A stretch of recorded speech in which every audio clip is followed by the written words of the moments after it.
of menstrual health and hygiene was this, that people in rural areas don't know anything about, of course Dino also has an opinion on this, that women in rural India don't have access to menstrual aids like sanitary napkins, whereas everybody in urban setting, and this is the key question here, that everybody in urban areas has access and uses sanitary pads for their periods. Now this is what doctor told me, and I had to have a really strong black coffee to recover from it. Please, doctor. I'd actually asked this question to doctor before this, when we were sitting and I was just getting as much information as I could on the subject.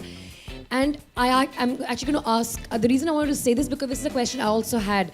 I actually wanted to ask her, which I will ask again now, is how do our menstrual education awareness levels stack up compared to Western societies, A, and Eastern societies, because we have to understand that we are an Eastern society, so culturally we are very different from, say, the West, which is a very, very open society.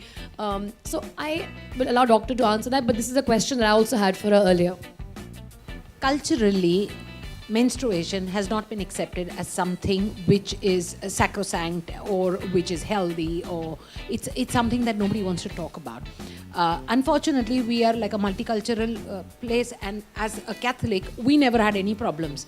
We spoke about menstruation in schools. Our father knew that the child was menstruating, he'd bring my sanitary pads. And we were never stopped from church, or we received our communion. We did just about everything as a Catholic.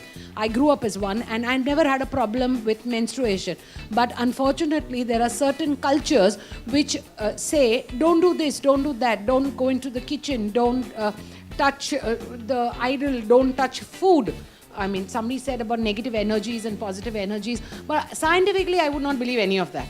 I think a woman is as clean as she is any other day, even when she's menstruating. As far as our education levels go, because we don't talk about it, people don't know anything.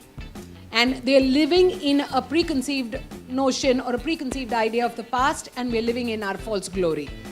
Compared to the West, people are more open, they do want to know, they do want to talk, so maybe they're more open to change than what we are today. If you look at the understanding of menstruation as a process of the positivity and what it's meant to do to women, I think traditionally at least India has a lot more of that knowledge. Any ancient society, India or Africa, has more of that ancient wisdom around menstruation than the Western countries.